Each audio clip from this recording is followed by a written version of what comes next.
Everyone, आज हम इस लेक्चर में करने वाले हैं gravitation and universal law of gravitation. So let's start. As we all know that a force is necessary to produce motion in a body. एक body को मूव कराने के लिए, उसमें मोशन प्रोड्यूस करने के लिए हमें फोर्स की रिक्वायरमेंट होती है, फोर्स की ज़रूरत होती है. Clear? So for example, stone dropped from a height falls toward the earth because the earth exert a force of attraction on the stone and pull it down. इसको समझते हैं. कैसे समझेंगे? दैट हमने एक स्टोन ले लिया, क्लियर, और उसको हमने ड्रॉप कर दिया एक हाइट से, कुछ हाइट से. तो क्या होगा? Stone fall down toward the अर्थ. तो किस वजह से हुआ? मतलब उस पर जो स्टोन है वो मोशन में आया है ना, वो अर्थ की तरफ मूव किया, डाउनवर्ड डायरेक्शन में मूव किया ना. वो हमें पता है कि भाई a force is necessary to produce motion in a body. किसी भी बॉडी में मोशन प्रोड्यूस करने के लिए हमें फोर्स की ज़रूरत होती है. तो इसका मतलब यहाँ पे फोर्स एक्ट हुआ स्टोन के ऊपर. और ये फोर्स किस वजह से होता है? Due to the attraction between the earth and the stone. Earth और स्टोन के बीच में अट्रैक्शन की वजह से. क्लियर? और इस फोर्स को हम बोलते हैं gravitational force of earth.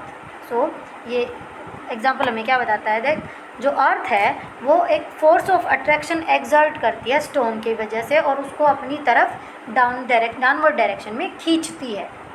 Clear? Now Newton sir जो है उनका नाम आपने सुना होगा. साइंटिस्ट, इंग्लिश साइंटिस्ट थे, इसाक न्यूटन. सो उन्होंने क्या ऑब्ज़र्व किया था? वो एक दिन गार्डन में बैठे थे एप्पल के पेड़ के नीचे. तो एक दिन उस दिन जो एप्पल था वो पेड़ से टूट गया, उनके ऊपर गिर गया. तो उन्होंने क्या थ्योरी दी इसके ऊपर? He said that an apple fall down from the tree toward the earth because the earth exert a force of attraction on the apple in the downward direction. Means उन्होंने कहा कि भाई जो एप्पल है वो पेड़ से अर्थ की तरफ क्यों गिरा? क्योंकि जो अर्थ है वो उस पर एक फोर्स ऑफ अट्रैक्शन लगा रही है in the downward direction. Clear? समझ में आया कि भाई जो अर्थ है वो उसको एप्पल को अपनी तरफ खींच रही है, जिसकी वजह से जो एप्पल है वो नीचे की तरफ गिर रहा है अर्थ पे. क्लियर? ऐसे ही बहुत सारे एग्जांपल है, जैसे पत्तियों का पेड़ से गिरना, है ना.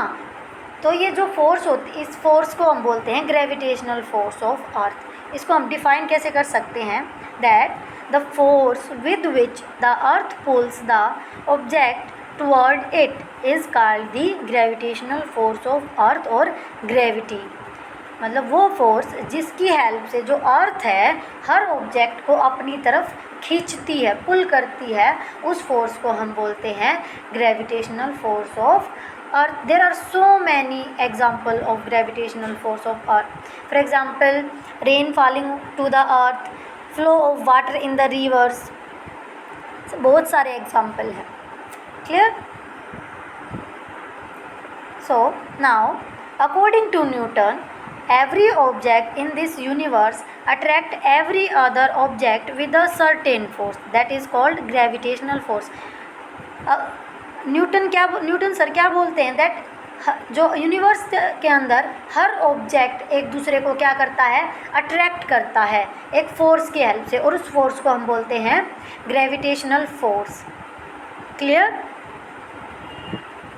Next point is, if the masses of the objects are small, then gravitational force between them is very small, which cannot be detected easily.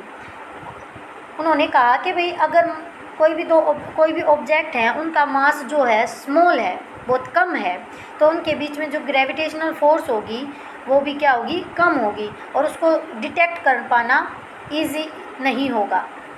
जैसे मान लो हम कोई भी दो इंसान खड़े हैं और क्या हमें उनके बीच में कोई भी फोर्स ऑफ अट्रैक्शन दिखाई देता है? ग्रेविटेशनल फोर्स दिखाई देती है? नहीं, क्योंकि उनका मास जो है बहुत स्मॉल होता है, जिस वजह से उनके बीच में जो ग्रेविटेशनल फोर्स होती है वो भी स्मॉल होती है ना. Next point is, one of the object is big then the gravitational force become very large and its effect can be seen easily. अब मान लो कोई भी एक ऑब्जेक्ट है, उसका मास ज़्यादा है as compare to second one. मान लो एक का स्मॉल है, एक छोटी है और एक बड़ी है, तो उसकी जो ग्रेविटेशनल फोर्स है वो ज़्यादा होगी और उसको हम देख सकते हैं. फॉर एग्जांपल अर्थ और एक बॉल ले लो, या एप्पल का एग्जांपल ले लो, एप्पल और अर्थ का, है ना. So now we can say that gravitational force or gravity is always a force of attraction between two objects or two bodies. Gravitational force क्या होगी कि इसके बीच में होगी, हमेशा दो बॉडीज़ के बीच में होगी, और उसे हम बोलते हैं फोर्स ऑफ अट्रैक्शन. क्लियर.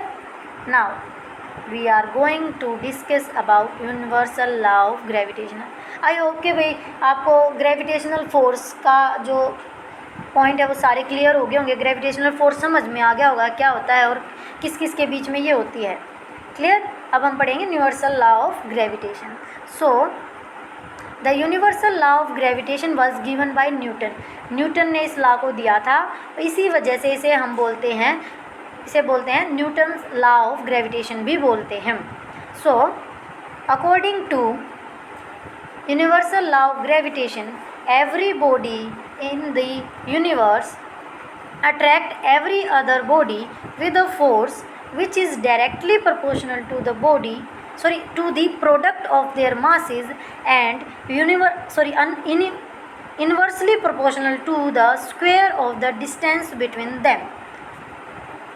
इसको हम एक एग्जाम्पल के थ्रू समझते हैं. फॉर एग्ज़ाम्पल हमने दो बॉडी ले ली, ठीक है, एक ए और एक बी, जिसका जो थोड़ी बड़ी है एज़ कम्पेयर टू, एक का ज़्यादा है एक का कम ले लिया हमने. इसका मास है m1, इसका है m2, दोनों का मास क्या है, डिफरेंट है, और इनके बीच में जो डिस्टेंस है वो है r. Clear. So universal law of gravitation हमें क्या बताता है कि भाई every body in the universe attract every other. Universe के अंदर हर बॉडी एक दूसरे को अट्रैक्ट करती है एक फोर्स के साथ, और जो वो फोर्स है वो डायरेक्टली प्रोपोर्शनल है प्रोडक्ट ऑफ देयर मासेस. जो अभी हमने ड्रॉ किया था, दो मासेस थी, उनका मास था m1 m2 और उनके बीच में डिस्टेंस था r. तो ये क्या कहता है कि भाई जो फोर्स है वो डायरेक्टली प्रोपोर्शनल होगी, फोर्स F जो डायरेक्टली प्रोपोर्शनल होगी प्रोडक्ट ऑफ देयर मासेस, उनके मास के प्रोडक्ट के प्रोपोर्शनल, और इन्वर्सली प्रोपोर्शनल होगी to the square of the distance between them. और डिस्टेंस क्या था उनके बीच में, r, that is r square हो जाएगा. क्लियर. अगर हम अपने इन्हें कंबाइन करें, कंबाइन करने के बाद हम क्या लिख सकते हैं, that force directly proportional to m1 m2 divide by r square. Clear. और अब हम इस प्रोपोर्शनलिटी कांस्टेंट को हटाएंगे तो हम इसको कैसे लिख सकते हैं, that force is equal to g into m1 m2 upon r square. Clear. और g क्या है यहाँ पे हमारा, ये है universal gravitational constant. Clear. So Newton law of gravitation is called universal law of gravitation because it is applicable to all the body having masses. जो Newton law of gravitation है इसे हम यूनिवर्सल लॉ ऑफ ग्रेविटेशन क्यों बोलते हैं, क्योंकि ये हर उस बॉडी पे एप्लीकेबल होता है जिसका मास होता है. Clear. whether the bodies are big or small, whether the bodies are terrestrial or celestial. Terrestrial means which are on earth, celestial means which are in outer space such as star, planet or satellite. Clear. Our next point is unit of gravitational constant. Gravitational constant. तो हमने formula derive किया था g into m1 m2 divide by r square. Clear. अब इस formula से हम g की value निकाल सकते हैं. g की वैल्यू क्या आ जाएगी, f r square upon m1 m2. Clear. अब हम यहाँ से यूनिट भी निकाल सकते हैं. फोर्स को हम किस में मेज़र करते हैं, न्यूटन में. डिस्टेंस को मीटर में, तो मीटर स्क्वायर, स्क्वायर है ना आर का. और नीचे मास को केजी में है तो केजी स्क्वायर। क्लियर। तो ये हमारी किसकी ग्रेविटेशनल कांस्टेंट की यूनिट हो जाएगी क्या, न्यूटन मीटर स्क्वायर पर KG square. Clear. Now next point is value of gravitational constant जी। इसकी वैल्यू क्या होती है, जी की वैल्यू होती है 6.67 into 10⁻⁻11 newton metre square upon KG square. इस वैल्यू को हमने मतलब जो है इस वैल्यू को कैसे डिफाइन किया था, कैसे फाइंड आउट किया था, एक एक्सपेरिमेंट के हेल्प से with 2 gold balls. Clear. 2 gold balls की हेल्प से एक एक्सपेरिमेंट परफॉर्म किया गया था और उसके हेल्प से हमने इस ग्रेविटेशनल कांस्टेंट की वैल्यू निकाली थी। Now gravitational force between object of small size and big size. अब हम एक एग्जांपल करेंगे कि भाई एक स्मॉल साइज़ और बिग साइज़ के जो ऑब्जेक्ट है उनके बीच में फोर्स कैसा होगा। और हम यहाँ पे स्मॉल साइज़ को ले रहे हैं, एक लेंगे हम यहाँ पे एक स्मॉल साइज़ की जगह हम लेंगे बॉल कंसीडर करेंगे और बिग साइज़ की जगह हम कंसीडर करने वाले हैं अर्थ को। क्लियर। चलो इसको देखते हैं एग्जांपल। एग्जांपल क्या है that calculate the force of gravitation due to earth on a ball of 1 kg मास। बॉल का मास हमें कितना दिया हुआ है 1 kg, lying on the ground, जो किस पे लाई करी है, ग्राउंड के ऊपर, अर्थ के सरफेस पे है। और हमें क्या क्या गिवन है, मास ऑफ अर्थ गिवन है और रेडियस ऑफ अर्थ गिवन है। क्लियर। देख लेते हैं।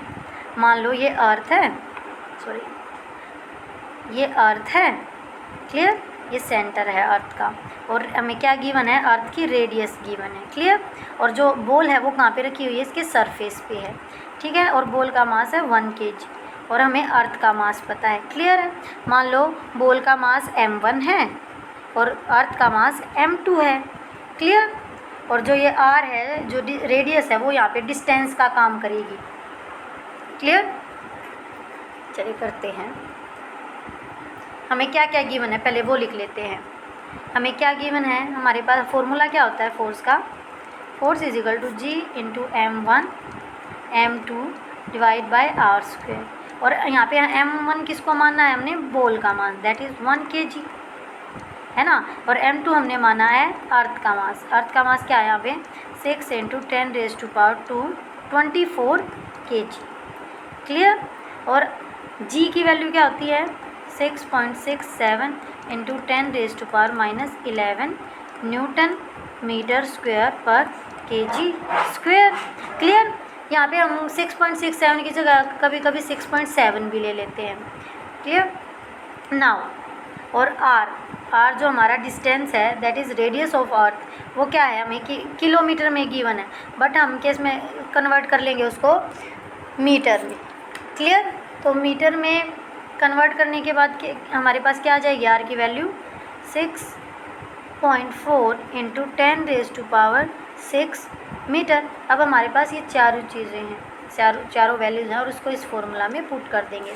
पुट करेंगे तो हमें क्या मिलेगा, जी की वैल्यू क्या रखनी है हमें 6.7 इंटू 10⁻11 इंटू, अब हम लिखेंगे बॉल का मास दैट इज़ m1 और m2 क्या है हमारा अर्थ का mass that is 6 into 10⁻24।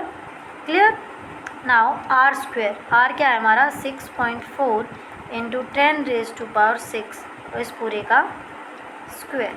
Clear. इसको सिंप्लीफाई करने के बाद हमें फोर्स की वैल्यू मिल जाएगी that is force is equal to 9.8 Newton.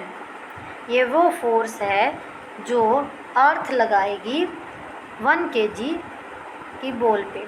Clear. और हमें यहाँ से हम देख सकते हैं कि जो ये फोर्स है वो कितनी स्ट्रॉन्ग है, कितनी ज़्यादा है। Clear. Now next point is gravitational force hold the solar system together. जो सोलर सिस्टम होता है उसमें जो ग्रेविटेशनल फोर्स है वो रीज़न होता है उनके साथ होने का, एक रीज़न होता है। क्लियर। जैसे हमें पता है कि भी हर प्लेनेट जो होता है वो सर्कुलर, ऑलमोस्ट सर्कुलर ऑर्बिट में रिवॉल्व करता है अराउंड द सन, और जो सैटेलाइट होते हैं वो प्लेनेट के अराउंड रिवॉल्व करते हैं, और इनके बीच में फॉर एग्जांपल हम सन ले लेते हैं और अर्थ ले लेते हैं, ठीक है। उनके बीच में क्या होता है, एक ग्रेविटेशनल फोर्स होता है, इन दोनों का मास ज़्यादा होता है, जो ग्रेविटेशनल फोर्स है वो भी ज़्यादा होता है। सो हम सिंपली कह सकते हैं कि भाई जो ग्रेविटेशनल फोर्स है वो सोलर सिस्टम को होल्ड करके रखती है साथ में। क्लियर? ऐसे ही हम जैसे अब हमने एग्जांपल निकाला किया था, ये ग्रेविटेशनल फोर्स निकाली थी एक बॉल के बीच में और एक अर्थ के बीच में। ऐसे ही हम अगर और दोनों बॉडीज़ बड़ी भी कंसीडर कर सकते हैं, फॉर एग्जांपल अर्थ और मून ले लेते हैं। क्लियर? ठीक है, कर सकते हैं हम। सो आज के लेक्चर में बस इतना ही। आई होप कि भाई आपको ये लेक्चर समझ में आया होगा, क्लियर होगा। Okay, thank you.